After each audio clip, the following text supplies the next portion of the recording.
All right, well, we're glad to have I you. have a couple of Bibles I can. Yeah, that'd be great if you could distribute anything you've got there. We're going to be in 2 Samuel chapter 14, but let me kind of give a little bit of an overview for those of you who've not been. We've been going through 1st and then now 2 Samuel for a good while, working through it methodically. And some of the stories that are in here are probably things that you just would kind of glide right over, and we try not to do that. We try to understand why it's here and understand what we can learn from it.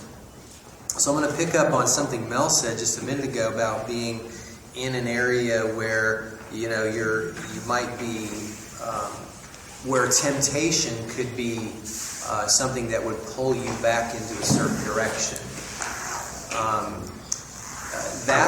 That is a reality we all live in every single day.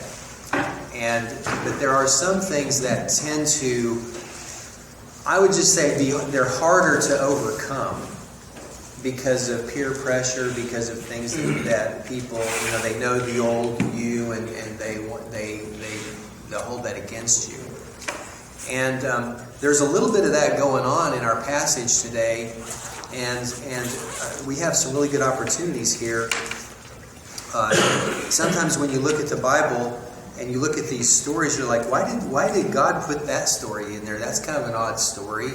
And in this story, what we have is we have four main characters. We started this last week. We're just going to pick up where we left off. We have King David, and he's the king. He has committed a very bad sin with Bathsheba, and he had someone killed in order to try to cover it up, and now it's come out, and he's kind of skulking in the shadows as a leader, knowing that he did wrong. He has repented of it, but he's not the same person that he was. He has somehow let this hang over him like a shadow. And now his household is kind of fallen apart. His son Absalom has decided to kill one of his brothers. Well, why did he kill him? Well, because that brother raped his sister. You can see this is a mess. And King David just does not seem to have control of his family. Now, the king has a general. The general's name is Joab. And Joab is trying to keep things together. I think you could debate whether Joab is looking out in the best interest of David truly, or whether he's got his own considerations in mind. I think you could kind of say he's pretty human too. And so he decides to set up this sort of situation, and he finds a woman who apparently, I'm just going to call her an actress, because that's kind of what she is. She's kind of an actress, and apparently she has a little bit of a reputation for this, because he goes out of her way to go to another city to find her and bring her to tell this fabricated story to David. And that's where we pick up in our story. She's going to tell this story to the king. The story is not true at all. And one of the areas that we're going to I want to talk about today as we consider this fabricated story is what is really at stake here is the issue of capital punishment. Because technically David should have had his son Absalom put to death. That was the penalty for killing someone back at this time. And David does not do this because apparently, this is his son. So he's torn between love for his son and doing what the law would require. So what I want you to do is look, as you read through this story, try to think in terms of the argument that's being made here and how much of this argument is true and how much of it's false. Now, having said all that, really the bigger picture I want you to see is how clever a story can be told to you. And Satan does this. Satan is he's called the father of lies. And he's very skillful at taking truth and twisting it in a certain way in an attempt to persuade you to get you to go down a different path using usually your emotions instead of your brain. And this is kind of what's going on in the story, okay? So first start with verse 1 in chapter 14. Now Joab, the son of Zeruiah, perceived that the king's heart was toward Absalom. That means the king was thinking about his son Absalom. He was probably missing him. And Joab went to Tekoa and fetched thence a wise woman. This word wise we looked at last week means subtle. You could almost think of it as the word cunning. And said unto her, I pray thee, feign, that means pretend thyself to be a mourner, and put on now mourning apparel. So basically get on your costume. And be as a woman that had a long time mourned for the dead. And come to the king. That means basically pretend that you're a widow. And your husband's, you've been mourning for your lost husband. And come to the king and speak on this manner unto him. So Joab put the words in her mouth. He gave her the script. And when the woman Tekoa spake to the king, she fell on her face to the ground and did obeisance and said, Help, O king. And the king said unto her, What aileth thee? And she answered, I am indeed a widow woman, and mine husband is dead. And thy handmaid had 2 sons, and they strove together, that means they fought, in the field, and there was none to part them, nobody to break up the fight. But the one smote the other and slew him. So one brother kills the other. And behold, the whole family is risen against thine handmaid. And they said, Deliver him that smote his brother, that we may kill him, for the life of his brother whom he slew. And we will destroy the heir also, so they shall quench my coal which is left, and shall not leave to my husband neither name nor remainder upon the earth. Now let's stop right there for a minute. So basically what she's saying is, in this story, that she had 2 sons, and one son kills the other, and now everybody in the town is coming demanding that this son be killed. That's the issue of capital punishment. That is a crime that's worthy of death according to the law. But what she's doing in the story, notice what she's doing. She's making the people who ought to be carrying out good to be as though they had evil in mind.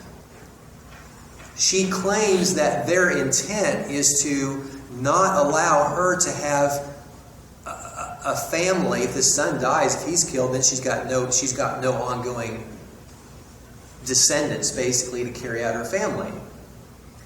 And so she's holding that up as a higher value than what the law requires. And what she's trying to do is turn the heart and the mind of the king to somehow in that light say, wow, that's not good. And this is the same kind of argument that people use to try to tell you that certain things, like, well, let's just say things in society that would normally would be considered sin, like killing an unborn child, let's use that.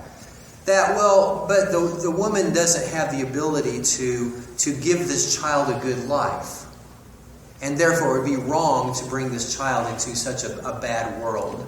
As though God couldn't take care of the child. As though there aren't people that would be willing to adopt. There's lots of reasons, but you see how they take the one wrong and they try to make it right by using justifications. Any comments so far?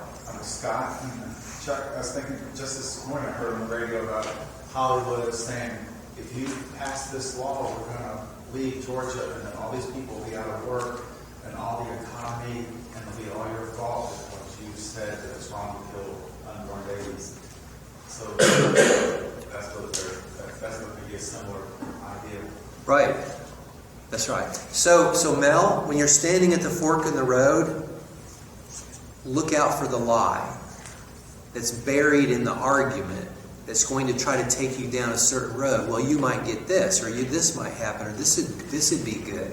And you start listening to that lie, and this is for everybody, and me too, right? You start listening to that lie, and you're like, you know what?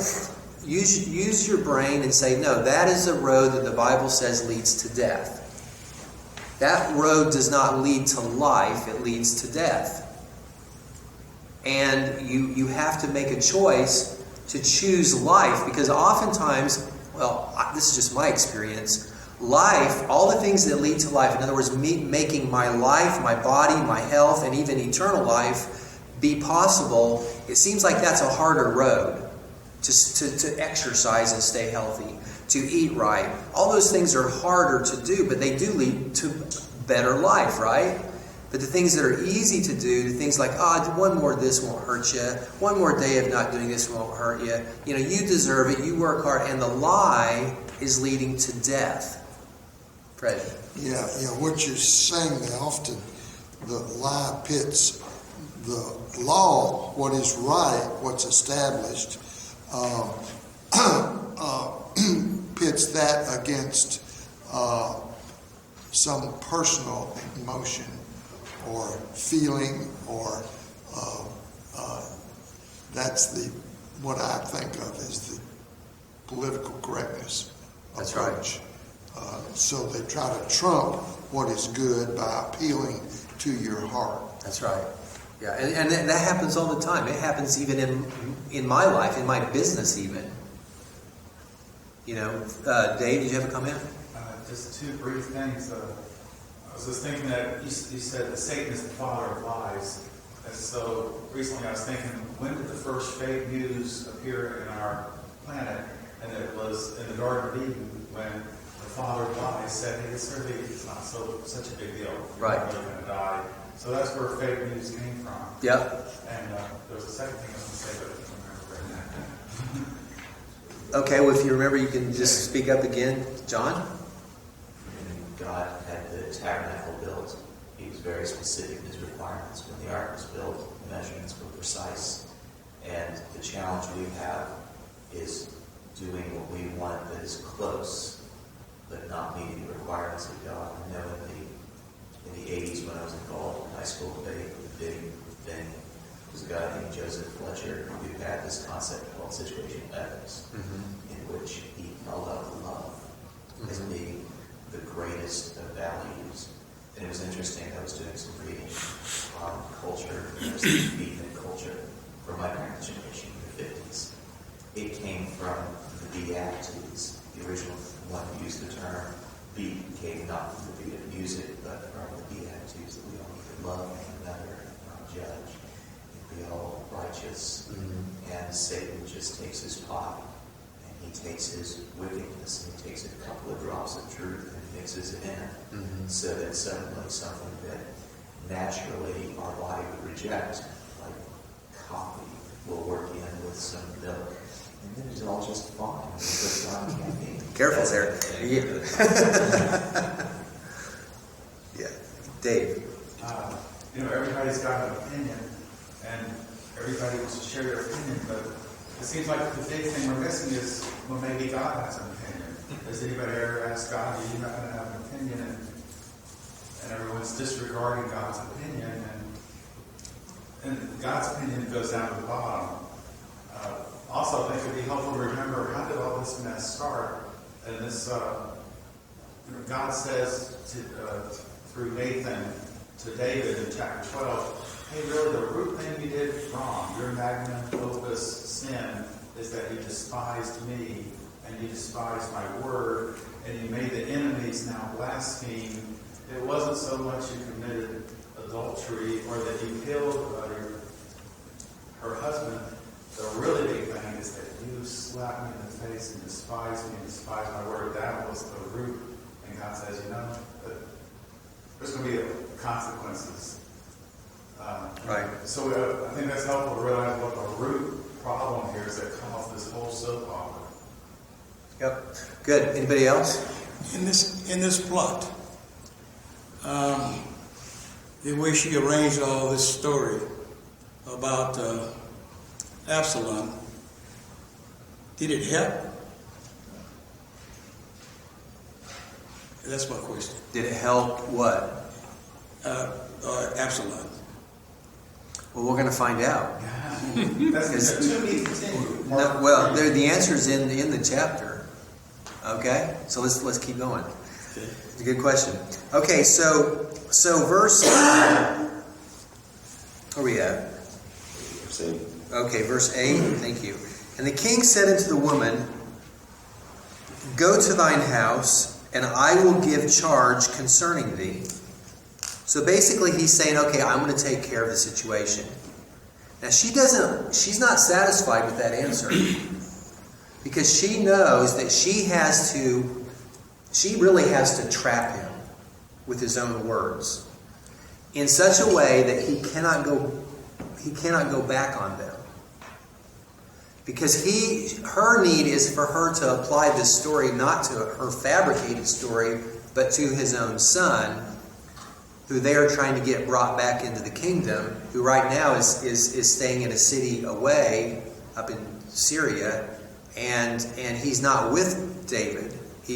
And so they're trying to get him brought back.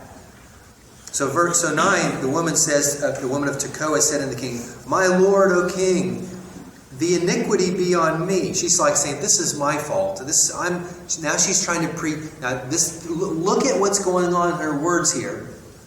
She's basically pretending a kind of humility here. But it's a false humility. She says, My lord, O king, the iniquity be on me and on my father's house, and the king and his throne be guiltless. She's like, you are great. I'm the one with the issue. I'm the one with the problem. And the king said, Whosoever saith aught unto thee, that means whoever says anything to you, bring him to me, and he shall not touch thee anymore. So now he's firming up his stance, because she seems to be concerned. Then said she's still not done.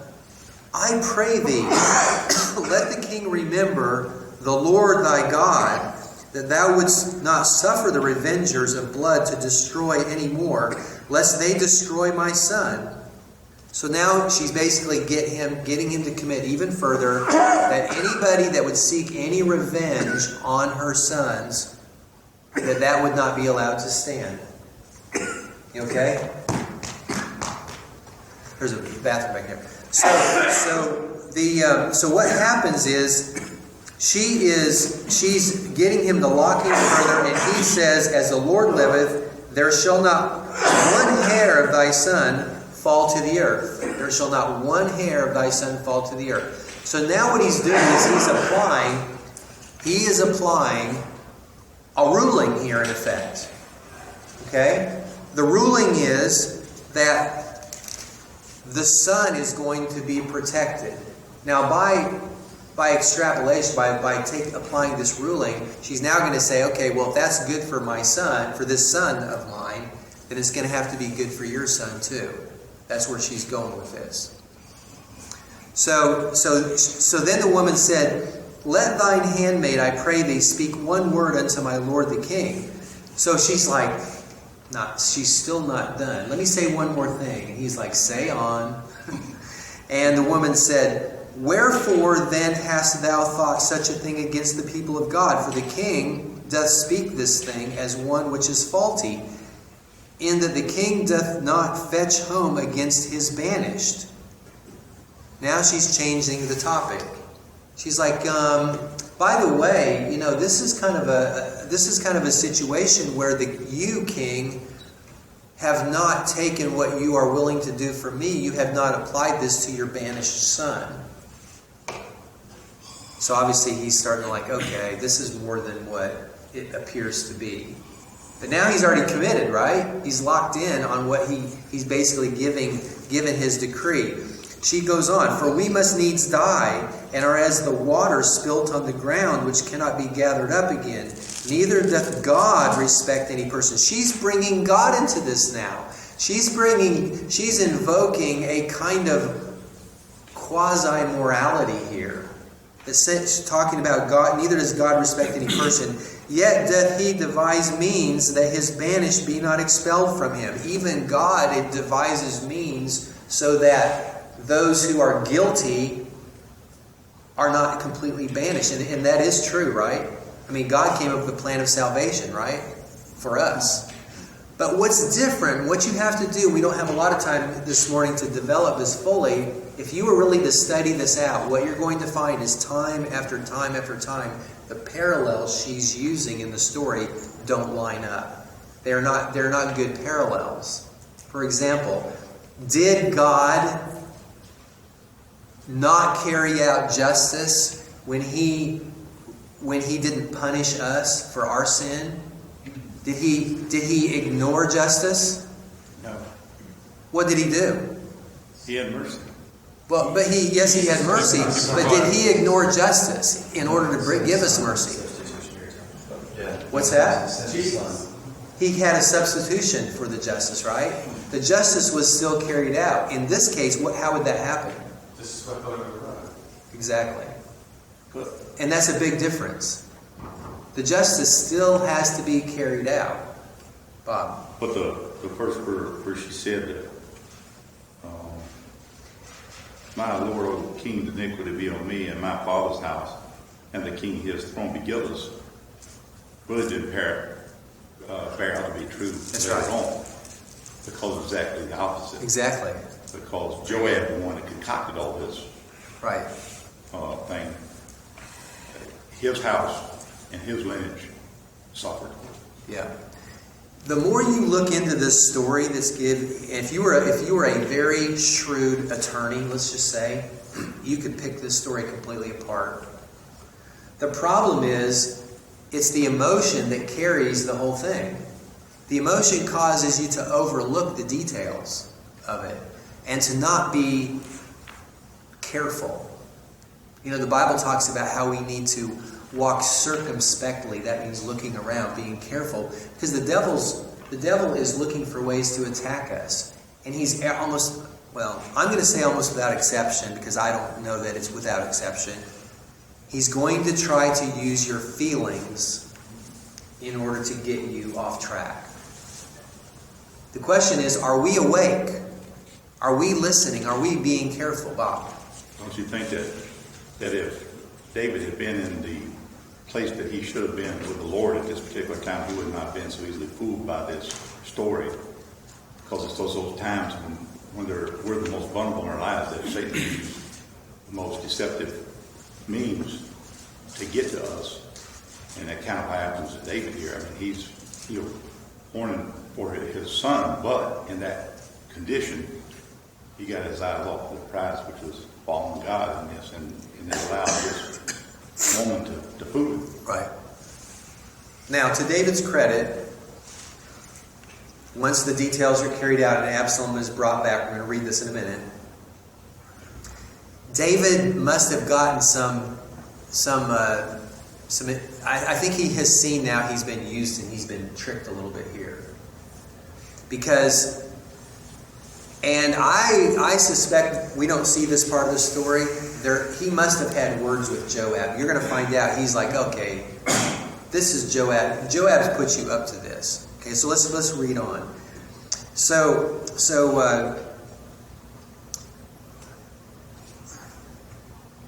let's start with verse 18. Then the king answered and said unto the woman, hide not from me, I pray thee, the thing that I shall ask thee. So now David wants to ask the woman, I need to ask you a question, and I want you to tell me the truth.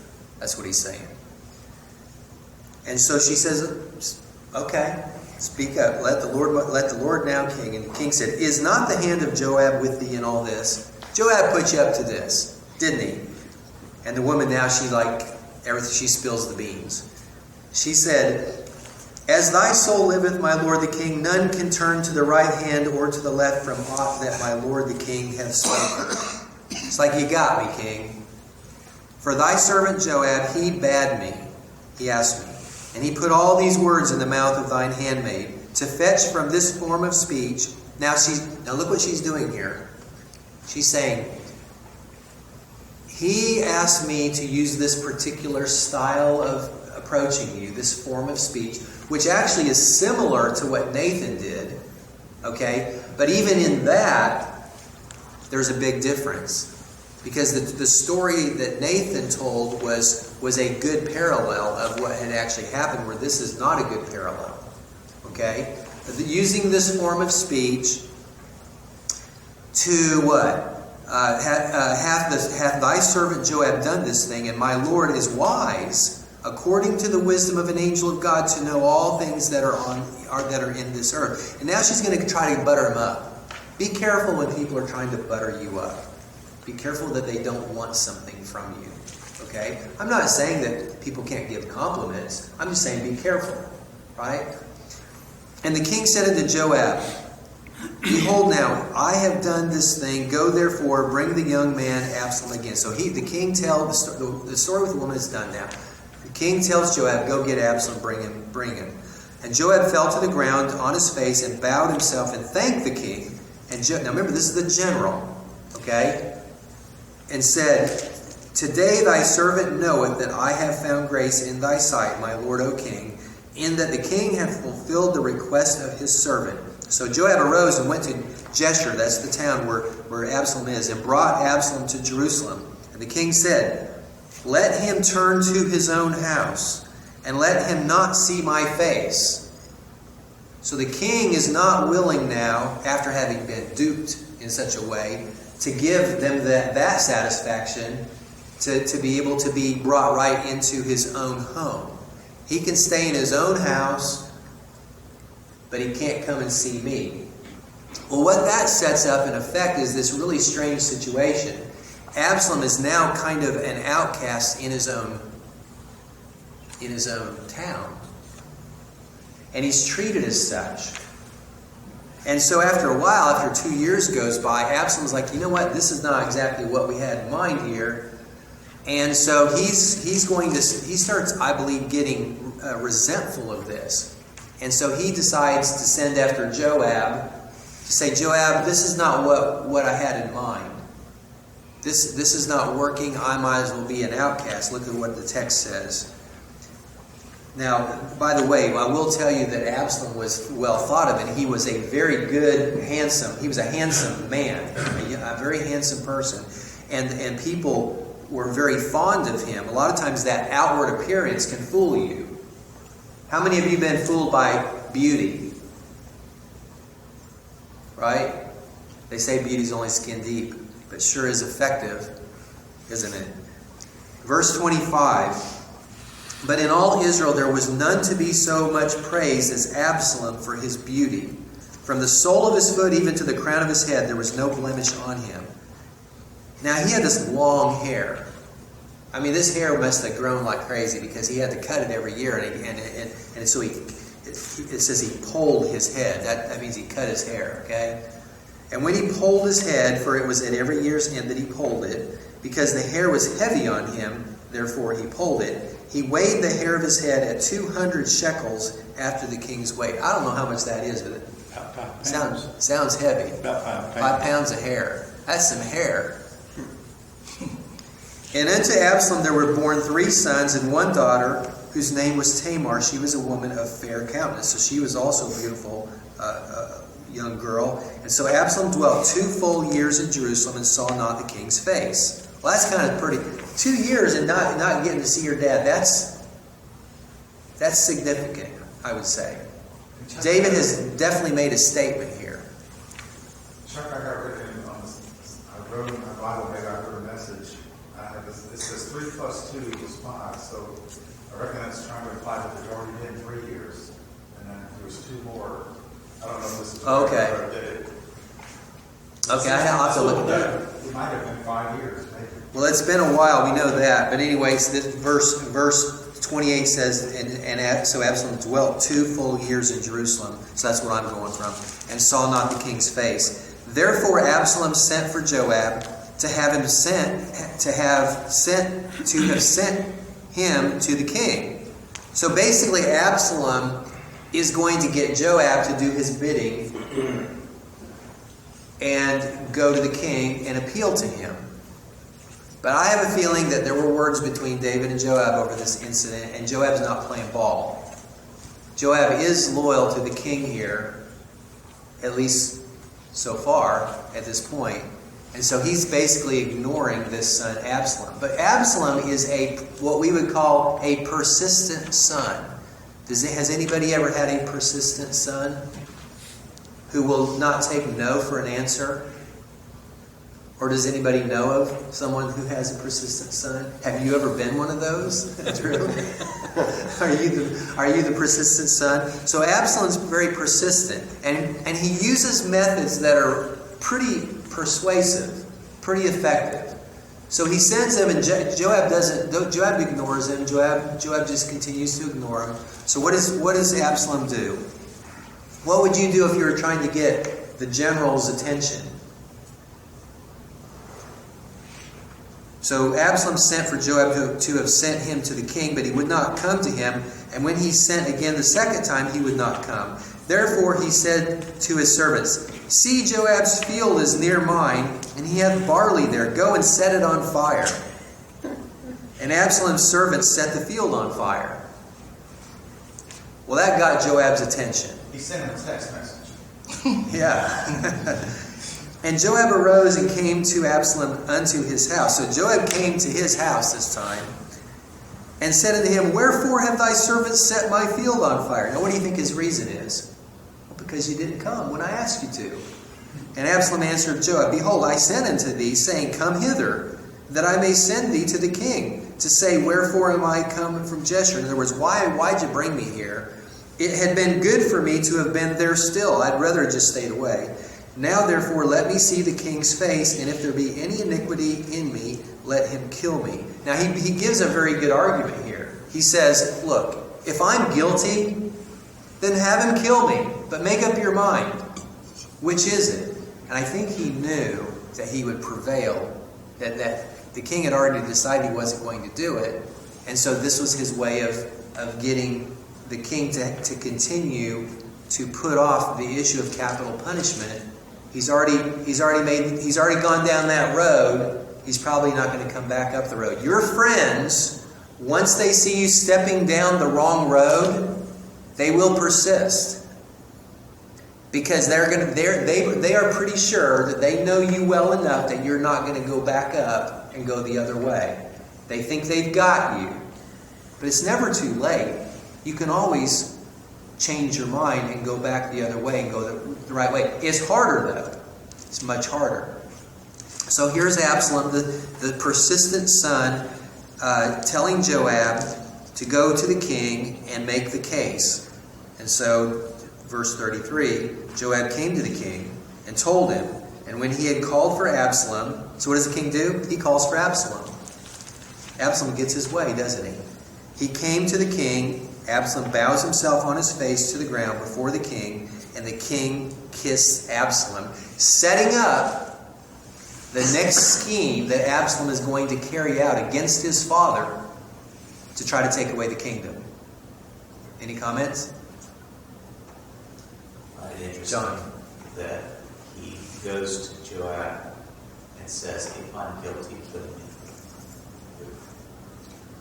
And it is that if you just do a short time travel, it's interesting that the Lord will be just, and he does come back, and he is guilty, and Joab does kill him. Yeah, and don't you think that the words are echoing in David's mind? You know, if I'm guilty, kill me, and he's hearing he's seeing his own situation where he deserved to die, and he cannot carry out the punishment. It's the folly of a parent who seeks to protect his children from the consequences of their own actions, forgetting that it is God who carries out justice, and if the parent will not be the agent, if it will not be carried out by a loving agent, it will be carried out by an unloving agent, by the court system, by another person. God will see justice served. Dave? I was wondering if everybody wanted to do the right thing at this moment, if everybody would did God's will at this moment, what would that have been? And also remembering that David should have been killed, but he should have gotten capital punishment, but he was shown mercy. God says, I forgive you, except for all these consequences going to happen. So my question is, if everybody right now became spirit-filled and they did the right thing, what would that be? If everybody wanted to make a U-turn in their life and do what God wanted, what would that look like? Well, we'd be living in a different world, that's for sure. I mean, at that moment, at this moment right here, into this chapter, everybody did the right thing at that point and repented. Okay. What would happen? What would the right thing have been at this moment for everybody to do? This is the question. Would it have been right for David to execute or to show mercy? That's okay. Well, that's the whole issue. If you find yourself siding with the law, then you'd be on God's side. If you find yourself saying, "Well, God let David off the hook, so I might as well let them off the hook," and going down that road, then you're basically you're setting yourself up against the law and the requirements of the law. But you'd be justifying it. Like, what should Absalom do at this moment if he wanted to do the right thing at the end of this chapter? Well, okay. Well, that's hard to answer because Absalom has ill intentions already. That'd be like that'd be like saying, well, what if a prisoner who has committed a crime, or let's just say a criminal, what if a criminal decided to start doing the right thing? I don't know. I mean, that would be good, right? That's another series. Yeah. Bob. You know, and all this discussion about David and Absalom and Joab and all these different ones, we need not forget, but to remember that regardless, the Lord can forgive you, but sin still has a penalty. Right. Sin still has a cost. It still costs you something. You will pay for your sins. I mean, as sure as the day is Saturday. Right. And so we can't forget, I mean, as you read on further, you find that both Absalom and Joab and all those others that conspired against David met their just ends, and there was a penalty. Maybe not this time, but there is a penalty. Sin hasn't paid it. Right. Regardless of how much you ask God to forgive you, He forgives you. Right. If you've murdered somebody, you still might serve life in prison, even though you turned your life in the heart of Jesus Christ, you still pay for your sin. Mm-hmm. That's right. So here's what I want you to get from this today.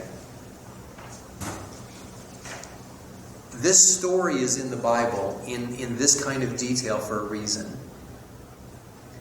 And I think its primary function, its primary purpose, its benefit, when we take the time to read it carefully, is to see the subtlety of how arguments can be used against you to persuade you to do wrong things and to take wrong actions.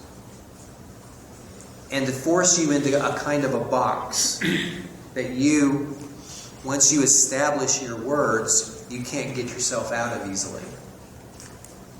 So if that's true, then I think it follows that we ought to be very careful about what we agree to.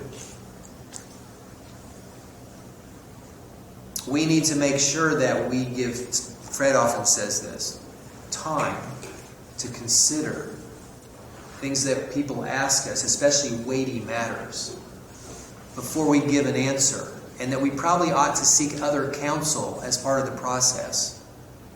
Include other people who are not going to be so emotionally involved in the decision as we might be. Don't you think that'd be a good thing? Does anybody else have anything that you would think would be good advice in light of what this chapter is trying to show us? Dave? I was just thinking about this verse in 1 Peter 5, 6 through 9. We're talking about the real problem is Satan. Humble yourselves, therefore, under the mighty hand of God, that He may exalt you in due time, casting all your cares on Him, for He cares for you. Be sober, be vigilant, because your adversary, the devil, like a roaring lion, is walking about, seeking someone he may devour. Whom resist him steadfast in the faith, knowing that some afflictions are accomplished in your brethren that are in the world. So humility and realizing that Satan is much more active. He's awake all the time. He's planning and and we're being too casual. I mean, like you said, be alert, circumspectly, vigilant. Realize that Satan's out to get us. You all know what the Trojan horse is. In effect, Absalom is the Trojan horse to David's kingdom, and he's just been brought in by those who think they're on the king's side. It's pretty incredible if you think about it. Dave? I cannot help but think that the Bible tells us that Satan comes as an angel of light. Mm-hmm. I cannot help but think that he will even bring about using Scripture to justify the sequence, the plan. Right. And you will hear the term that, well, God wants this, or God says this, or whatever. When in reality, that's not the context of what God was truly saying. And you can look at the life of Jesus, how Satan used Scripture to try to persuade him. And it's so important, man, that's why it's important that we, number one, be under the covering of a church. That God never intended for us to be out there living by ourselves, isolated. But that we be under the covering of a church that has a pastor that walks with God. Right. Okay? Yep. And that we go to him and we seek counsel, just like Fred said. It's so that we seek godly counsel from others, that people are willing to speak into our lives. And you might not like what he's going to say, but you need to receive it. Because he has a responsibility, the pastor, to protect you and be a shepherd for you. Right. And so, he will come to you as an angel of light to deceive. Our weapons that we have in the church, we have a pastor, a shepherd that can help us. Right. And we need to use that. Right. Good. Anybody else? John, any comment? Anybody else? Yeah. Fred? Yeah, we live in a, higher than truth age, and something's more important than truth, we feel. It's truth versus my feelings, my preferences is what it often boils down to. And in the prison ministry for many years, what this means to me, one thing, is that, in our Bible studies, the guys seem really convinced that, I know that to turn my life around and to really get victory, I have got to make some serious changes. I can't go back to the old friends. I can't go back to that girlfriend, that drug culture, whatever it is, and the light is switched on. They see what they need to do to make a difference. As we know, definition of stupidity is doing the same thing but expecting different results. But once they get outside the jail and hit that fresh air, then it's another world.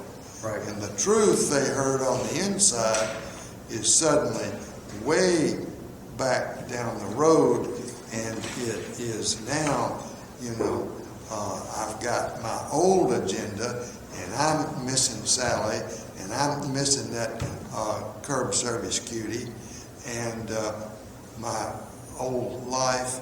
And I've seen it once a person gets to middle age, if they have not made a deep enough decision to change, the odds are pretty low that they're ever going to change, because that's just what they want. They're not going to make the tough decisions that successful, victorious Christians have to make. They will not go to a Christian rehab center, and I plead with them. and they just will not walk in the front door. They won't complete the program. They won't get discipled in a good Bible-believing church. And there they are on the street, year after year after year. What more can you do? What can you do? They prefer that life in the sense that they are not willing to make a deep enough decision to do something different. They won't do it. The problem is we think we can handle it ourselves. We have That's pride it. and we think we can handle it. And the truth is we have to admit we can't. And the thing that makes all the difference in the world is when we say, you know what, I know I can't handle it myself. And we come up with a plan, a fail-proof plan that we get other people to help us, to hold us accountable, and to watch out for our own, as you said, it's stupidity. That's what it is. And so when I know I have a tendency to fall in a hole, I'm gonna call my friend and say, I have a tendency to fall in this hole and I need your help. That's coming up with a plan. But the problem is we do nothing. Because we do nothing, we don't come up with a plan, we fall in the hole again. And there we go. All right, we're out of time. We're way past time. Thank you for all the input. If anybody wants to make a last comment, feel free, but otherwise, we're going to have a song. Did you have something? That's fine. Okay, let's turn to page 185. Jesus paid it all. We'll sing the first, third, and fourth verses. 145, 185, 185. There's some books around. Thanks to everybody who came today. There's two extras over here if y'all need them over here. Okay, it's a pretty common song. Jesus paid it all, 185. I hear the Savior say,